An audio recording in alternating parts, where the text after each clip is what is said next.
What's up, guys, and welcome back to the channel. And we are here the day before UFC 302 Makhachev versus Poirier, the Diamond's last shot at gold. Will he win the belt or will he not win the belt and retire?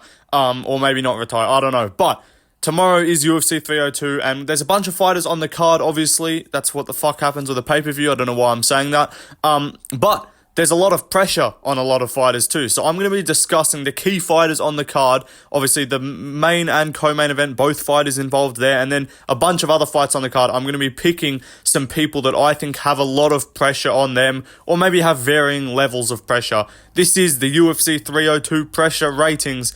Let's get into it. So first up, we've got the champion of the world, the lightweight champion, Islam Makhachev, and he's got a lot of pressure on him this weekend. Obviously, he's going to have Khabib in the corner. That's going to be a lot of pressure on him. And also, he is the champion trying to defend his belt. He's a massive favorite. He is expected to win. And if he doesn't win, it's going to be rough for him because I don't think he gets an immediate rematch because I feel like Poirier would want to chase more like a Holloway fight or like a Conor fight or something like that. I don't think Poirier is going to be like, yeah, let's run it back with Islam. So if Makhachev loses this, then it's going to be a rough one. He might have to win a couple more to get back to the belt. It would also set back his legacy. In my opinion, with a win here against Poirier, he's really arguing for lightweight GOAT status. And if not, one more win after that, in my opinion, would cement that. But if he loses here, obviously all of that is out the window. That is all stopped in its tracks. So yeah, a lot of pressure on Islam Makhachev. I would say if you're going out of 10, I would go like a 9 out of 10, to be honest. I wouldn't this is not like a completely must win that you're completely dead, you're cooked if you don't win. Your career's over. Obviously, he's still an elite fighter. Everyone still knows he's one of the best in the world. So he could easily get another title shot, but it just sets back a lot of momentum. It would really change the narrative around him as well. I think a lot of people would just be like, see, he's not that good. He's just a Walmart version of Khabib. He's just a budget Khabib. He's not even that good. And then you know how MMA goes. Do you know how the fan base works? All the fans will jump on and say he would lose. Everyone will be like, you see, that Islam would have lost to Volk or Oliveira or one of these. That's what they'll kind of bring up. They'll start talking like that. They'll start trying to discredit a lot of what Islam's done. That's kind of how MMA fans work, to be honest. So Islam, it's pretty much a must win here. He needs to defend his belt, needs to hold on to his belt, needs to put on an impressive performance. So it's not only must win, but it's almost like must dominate, in my opinion, because if you want to separate yourself from Khabib and not just be in his shadow and not just be like everyone talks about Khabib and then you're like, oh yeah, and then there's Makhachev who's just a little bit worse than Khabib. If you want to put yourself out there and really make a run at lightweight GOAT status and try and cement yourself as a top 10 fighter of all time, you got to win these big fights. You got to win in dominant fashion as a fucking minus 600 favorite. So yeah, a lot of pressure on Islam Makhachev in my opinion. But let's move on to El Diamante, Diamond, Dustin Poirier. Look, for DP, I know he's in the thumbnail of the video, but I don't think there's that much pressure on Dustin Poirier here. He's a massive underdog. He's expected to lose. His career, his legacy is cemented regardless. It's not like Islam where a loss to Dustin would really kind of affect the way people see his legacy. No one's going to look back on Dustin's legacy and people are going to be like, should he be in the Hall of Fame? And then someone's going to be like, nah, bro, he lost to Islam. Shouldn't be in the Hall of Fame. He's a Hall of Famer. He's going to be in there. He's already a legend of the sport. He's already one of the most favored, fan favorite fighters in the company right now. One of the biggest stars in the sport right now. That ain't going to change with a loss to Islam. Either he retires or, he fights one or two more times. There's still big fights for him there. Dustin Poirier's put himself in a position where his career is not reliant on a belt or a title. So yeah, it's really good for him. If he wins, it's sensational. I think he's got the most to gain on this card by far. In terms of position where he's at, he arguably doesn't deserve this title shot, but he's getting it anyway. He's a massive underdog. If he pulls it off, it's going to be one of the best moments, one of the most crazy moments in the sport's history, especially if he wins by finish, especially if he wins by flatline KO. If he just fucking Pantosia's Makhachev, like how Makhachev got done by Martins, otherwise known as Pantoja, then it's actually wraps. It's wraps for Islam, and it's going to be really good for Dustin, is what I meant to say. So yeah, Poirier, I wouldn't say much pressure. I'd go a 5 out of 10. Obviously, you still that is just the one bit of pressure is you want to overcome that hurdle, you want to climb that hill. 25 minutes paid in full, man. We're gonna work for this, man. This is my dream. I can't do a Poirier impression. But yeah, that's the only goal here for him. I guess he just needs to climb the mountain one more time. 25 minutes speed in full, man. But yeah, other than that, I think he's fine. If he wins, it's amazing. If he loses, I don't think it's going to affect him too much. So I got like a 5 out of 10 pressure rating for Dustin Poirier. Let's move on though to the co-main event. Sean Strickland. Here's the fucking thing, man. I'm kind of fucked if I lose this. That was an awful impression. I'm going to keep doing it. It's like, boy, I ain't stopping. I'm going to keep doing this. Someone said in the comments, why do you do impressions? They're fucking awful. And I'm like, yeah, I know. That's why I do them. Because people leave comments every single time. It's funny. So I'm going to keep doing it. And I ain't stopping. But Sean Strickland is kind of cooked if he loses this fight. To be like, he's not completely cooked. He's still going to be a big fan favorite. He's still going to be a real popular fighter with the fan base. But he's coming off the Dricus loss, razor close, right? Unless he gets like a robbery loss, like unless like he blatantly wins and then they just give it to Costa for some reason, then I think he'd be okay. But if he loses, if he gets finished by Paulo Costa, he is going to kind of fall out of the minds of the real casual fans. Like, we're still going to like him. I'm still going to have Sean Strickland as a guy that I want to see every time, and a lot of people are. And we're still going to know he's one of the top 10, top 5 fighters in the world or whatever. But if he gets finished by Costa, who hasn't finished anyone since fucking Johnny Hendricks, that's going to be a bad look. And then he's considerably, like, multiple fights away, like 3 fights away from a title shot. He's looking at, like, a rematch with, like, Brendan Allen or, like, Amavov or some shit like that, or Cannonier or one of these guys, or might have to fight fucking, I don't know, some guy coming up, Fluffy Hernandez or some shit. Like, that's what he's looking at if he loses this. The UFC is not, like, I think it's pretty clear they don't want him as champion. I think they like him as a guy at the top of the sport because he's a star, he's got interest with the fans, but I don't think they want him as a champion, and I don't think they're going to be too keen to, like, go, all right, Strickland, you just lost to Dricus and Costa, all right, you can have Whittaker coming off a loss to Hamzat in a fight that leaves you 1 fight away from a title shot. Like, they're going to make this dude fight an up-and-comer again. He might go back to the fucking Apex or something, or he'll just open up the main card of a pay-per-view. So look, I'm going to give him like a 7 out of 10, maybe 8 out of 10 pressure rating. He's not completely cooked, but like he's toasted. Like he's partially cooked. He's medium rare. If he loses this fight, if it's a close split or a close decision, it's not too bad. But if he gets finished by Costa, that's not a good look. And given that he is a pretty big favorite, he really should get this one done. And if he doesn't, it won't be a good look. And a lot of people will then kind of be like, yeah, he's done at the top of the sport. Time to see if he can fight Fluffy Hernandez or fucking Michelle Pereira or some shit like that. Or he's going to have to just do endless rematches with like Cannonier, Amavov, Brendan Allen, all these guys, and then it'll just be kind of shit. It'll be in a shit spot for him. Like, he might end up having to fucking rematch, like, he might have to fight, like, Vittori or some shit like that. Like, he's not going to be in an awful spot. Like, these fights aren't terrible, but he will just be considerably out of the title picture, given that even now with a win here, it's not even guaranteed. Like, if he wins here and Hamzat beats Whittaker, I think they're more likely to go with Hamzat for the next title shot. So yeah, if he loses, he's not. I don't think we see Sean Strickland fight in a title fight again. Can't fucking speak English. I'm like Paulo Costa at the press conference. But let's move on to that man, Paulo Costa. Mr. Secret Juice, Paulo Costa. This is interesting because I don't think Costa's in a bad spot if he loses. Look, it will be 2 losses in a row, obviously, to Whittaker and now Strickland, but that's like the number 1 and then like number 3 middleweight in the world. So it's not that bad if he loses. He's kind of expected to lose if you look at the odds. Obviously, he's got a lot to gain here. If he wins here, I'd be really interested to see what they do with the rankings because he just lost to Whittaker. So how the fuck are you meant to put him above Whittaker? But they also put Perez above Makhachev. So like after he beat Nicolau. So the UFC rankings make no sense. So if Costa gets lucky, and also, he's lost to Izzy, he's lost to Vittori, and he's lost to Whittaker, who are all behind Strickland in the rankings. There's no way he beats Strickland, jumps all of them. But if he does somehow do that, I think what would end up happening would be like Strickland would drop below Izzy. Izzy would go to number 1. Whittaker would go to number 2. Costa would go to number 3. Strickland would be number 4. Cannonier would be 5. Or maybe they might go Cannonier above Strickland even. And then like Vittori would go down a spot or something like that. But if Costa wins, he's got heaps to gain, and he could get himself in a title shot if it was Dricus. If Izzy beats Dricus, I don't think they're going to run that one back at all. But like if Whittaker, this is like the scenario that would work out best for Costa. If Whittaker wins, against Hamzat. Even though he's beat Costa, if he wins, Dricus beats Izzy, meaning that they won't want to do a rematch with Dricus and Whittaker. If Costa wins, Dricus wins, and Whittaker wins, Costa, I think, would get the title shot over Whittaker. But if Hamzat wins, I think either Strickland or Costa ain't getting the title shot. So yeah, that's my... And if Izzy wins, then Costa, I don't think is going to... If Izzy's got the belt, Costa ain't getting the title shot. But if he wins here, he's got to kind of hope things fall in his favour, and he could almost find himself in a title shot. But if he loses, it's kind of just... Knowing him, he'll fight up the fucking rankings again. He'll take like a Cannonier fight or some shit.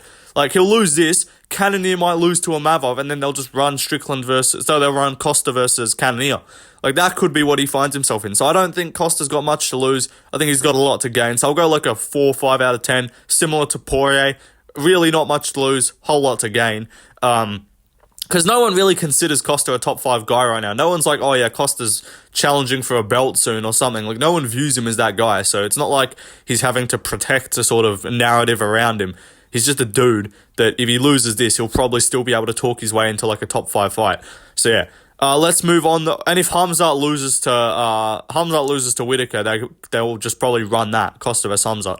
Let's move on though to the next fighter. Next up, we got Kevin Holland, big mouth. I think he's got some pressure on him here. Look, I know a lot of people might disagree and they'll be like, nah, bro, Kevin Holland, he's one of those guys he can fight. It doesn't matter if he loses or wins. But, like, it doesn't matter if he loses or wins against top 15 guys. Like, his losses are against Hamzat, MVP, Wonderboy, these kind of guys. Jack Della Maddalena. These are the guys he's losing to. He ain't losing to Mikhail or Jacek. Like, a lot of people say Holland ain't that good and none of his wins that good and his losses are whatever. Like, he's losing to all the top guys. But when's the last time he lost to a bad fighter? Like, when's the last time he lost to a fighter who you considered, like, not top 15 caliber? Because I don't think there's one in, like, a hot minute. Because his losses at middleweight are, like, Brunson and Vittoria and shit. And then, like, I don't think this guy's actually lost to a bad fighter. But if he loses to Mikhail, I wouldn't consider Mikhail a bad fighter, but he's not a top 15 fighter, clearly. He's well outside the top 15 in middleweight. So if Holland loses this... it's going to be a bad look for him. Doesn't matter how. If he gets finished, if he loses a decision, he needs to win here, and he needs to win by decision, in my opinion. So he needs to win by finish. Because if he wins by decision even, people are not going to come out of this fight going like, yeah, Holland's really good. Like, if he goes up to 185 and just gets smoked, it's going to be bad for him. I think he would probably lose his number 15 spot in the rankings. I would probably have him unranked there. Even though this fight's not at 170, I still think fighting in another division can affect your ranking negatively. It can't affect it positively. Like, you can't win a fight up a weight class and move up in your division lower. But if you're losing fights, you move down the rankings in your own division. So if why am I saying Costa? If Holland loses this, it's kind of wraps for him as like a top 15 guy. He could still probably talk his way into like a bottom, like a Magny fight or some shit like that. But it's done in terms of like the big name fights for Holland. And then we would end up just seeing him against those kind of unranked guys like the Gunnar Nelsons or some shit of welterweight, or just the bottom end, or like the mid-range guys at middleweight. So he needs to win here. He needs to win big. I'd say like an 8 out of 10 pressure rating on Big Mouth. Yeah. I'm not going to talk about Mikhail because no one cares, but yeah, let's move on to another fighter. Next up, I'm just going to talk about Randy Brown real quick. I don't think there's too much pressure on him. Like, it's not like a must win, but this is like a very important fight for him if he actually wants to like establish himself as a top 15 caliber guy, because Aleksei Dos Santos is one of those like number 20 kind of ranked guys. Never really been a ranked quality guy like recently. It beats the bums, loses to the people that end up being ranked. He's like that. Like, Magny is the guy actually inside the rankings that's gatekeeping the rankings. Dos Santos is like the guy that gatekeeps like the shot at the rankings, if you know what I mean. So if Randy Brown loses this, like, he's got a loss to Jack Della. He's lost a bunch of other fights earlier in his career, but he's been looking good recently, you know, coming off a win over Muslim Salikov. So if he can get another KO here, that's big, and then I would probably give him a ranked opponent. Like, I wouldn't mind Randy Brown versus Kevin Holland next if Holland loses to Mikhail, or even if he wins and it's not crazy impressive. That'd be cool. But yeah, Randy Brown, a win here gets him a ranked guy, in my opinion. A loss kind of just establishes him as like a non-top 15 caliber guy and kind of puts a halt to that little mini run that he's on right now after the Jack Della loss. But But yeah, nothing crazy for Andy Brown with the stakes. But yeah, he's still got a bit of pressure on him and is expected to win in the eyes of most people. Let's move on though to another fighter. Next up, we got Roman Kopylov, my bad. We've got Roman Kopylov, and I think he's got some pressure on him because he is coming off a loss to Anthony Hernandez.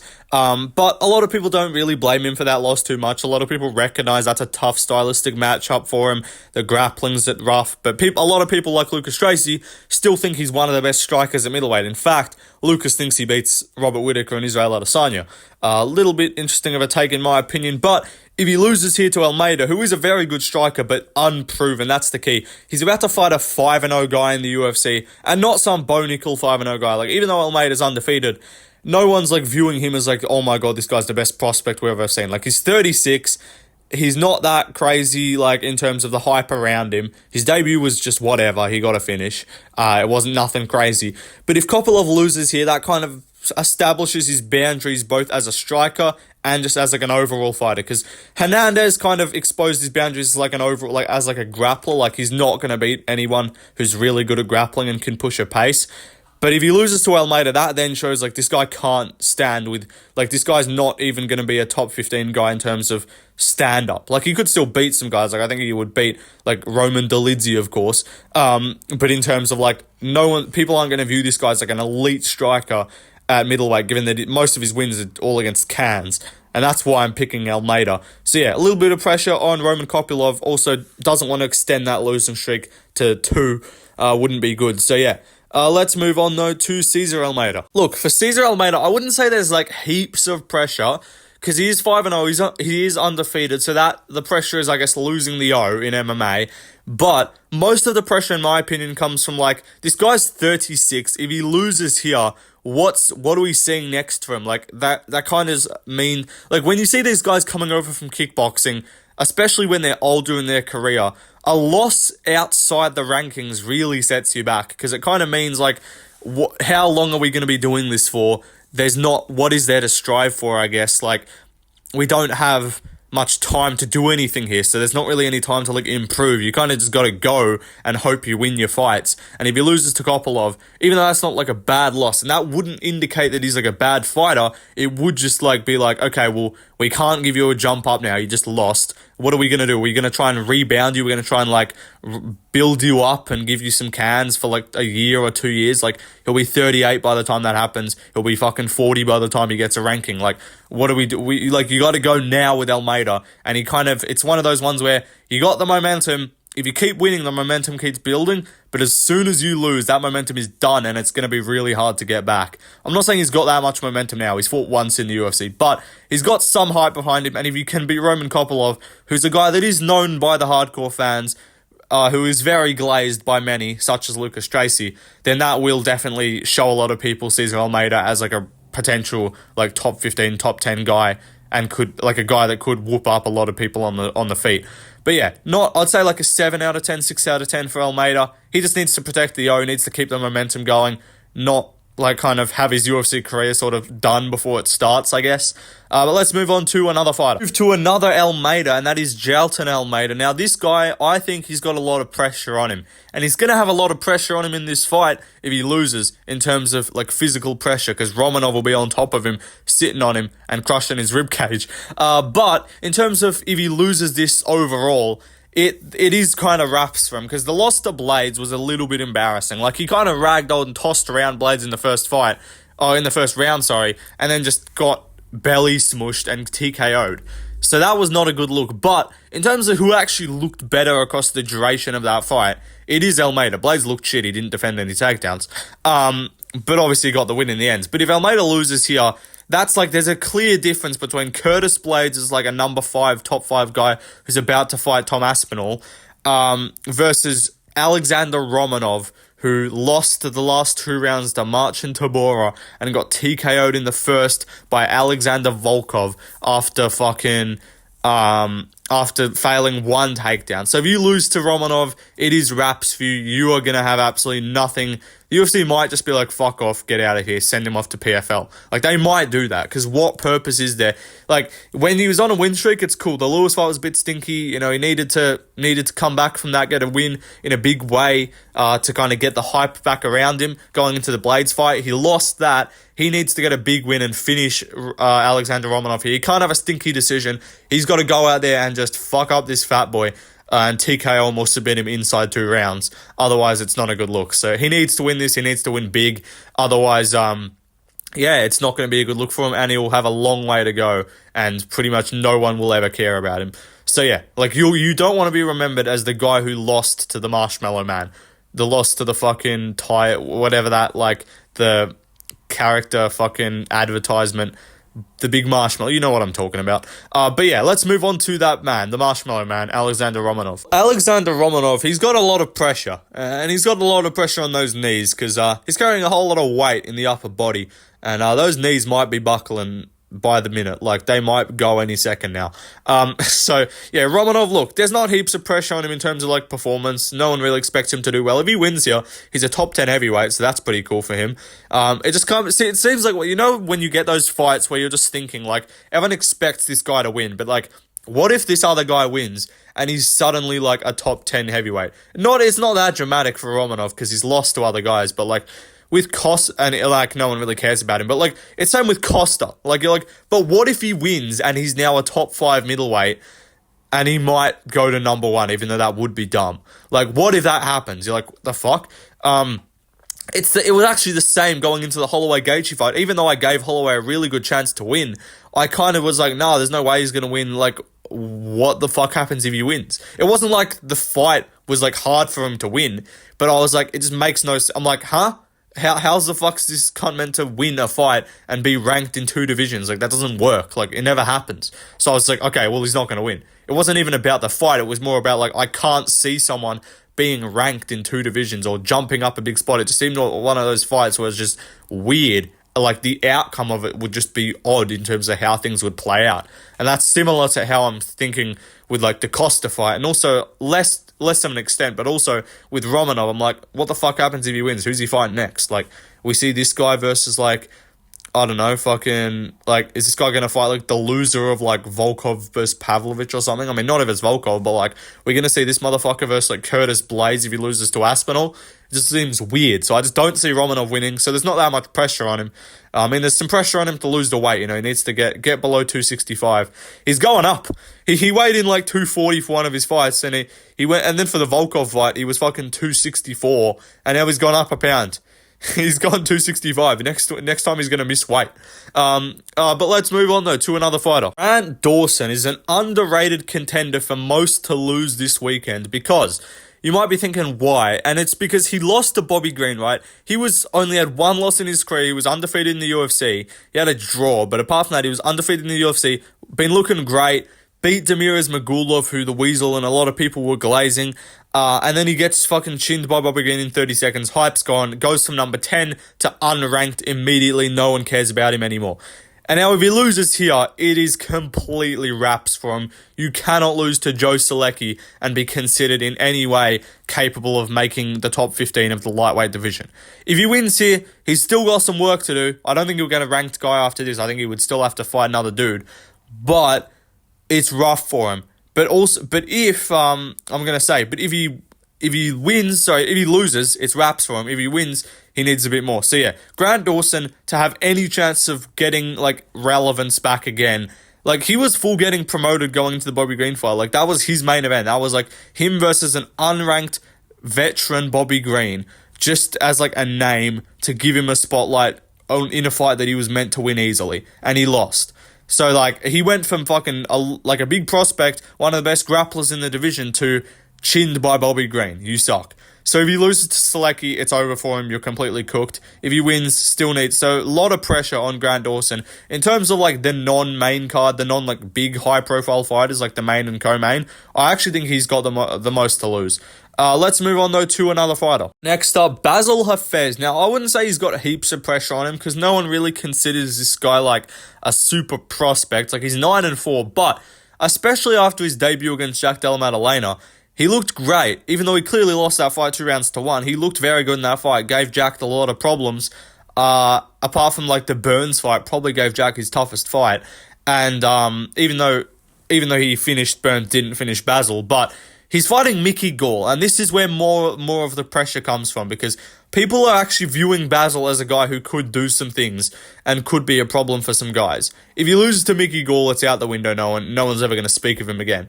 So yeah, I would say Basil Hafez has some pressure on him. He needs to show a good performance, needs to not just be like a one-hit wonder. Like, the difference between, like, let's say if he loses this, like, Diego Lopez had a really close fight with Movsar Evloev, gave him hell, made everyone think this dude might be like top 10 caliber already, and then he turns around and backs it up and smokes 3 guys in a row in under 2 minutes.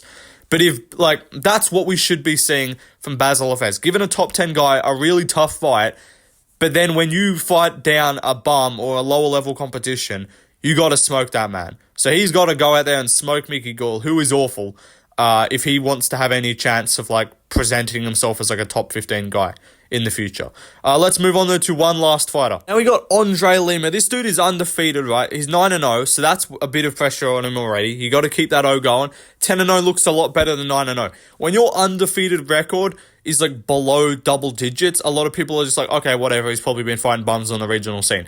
And even if that extends ahead of 10-0, it looks really good. Like, that's when your record starts to look great. When you say Andre Lima 10-0, 11-0, 12-0, that's when people start seeing this guy as like, damn, that looks pretty cool. This guy must be a problem. If he loses here to Mitch Raposo, who's a debuting guy, who's not all that good, his record's not too bad. I think he's like 9-1. But yeah, it's or 10-1 or something like that. But he's making his debut. Also, the main pressure here is Andre Lima just missed weight by 4 pounds. In a lot of cases, that gets the fight cancelled. If you miss weight by that much, normally, if you weigh in, like, obviously he's a flyweight, 125 or 126. If you weigh in and your weight doesn't even start with the same fucking second digit as the weight class, like 170, you weigh in at fucking 180, or like 155, you weigh in above, like at 160 or above, like you have to weigh in at least in the fucking range of your weight class, and he hasn't done that. So there's a lot of pressure. If he loses here, he's not cooked. He's a young guy, he can still come back, but like, he's not going to be getting any favors from the UFC. Dana White likes him. After that bite situation with Severino, he got a fucking tattoo of the bite. He got $25K from Dana. Dana likes him, but Dana doesn't like guys that miss weight. So if you got to show out here and put on a good performance and try and make people forget that you missed weight by 4 pounds. And if you have a boring decision or if you lose, then you're probably going to run out of that favor or that favor from Dana White, and he probably won't have many good things to say about you. So yeah, just in terms of first guy on the card, a little bit of pressure on Andre Lima. Nothing crazy, still a young guy, but you want to beat this debuting guy who is coming off the regional scene and not that good. So yeah, but that is the video done, guys. I hope you enjoyed. Let me know in the comments, who do you think has the most pressure on them going into UFC 302? Do you agree with my assessments, I guess, of the pressure ratings?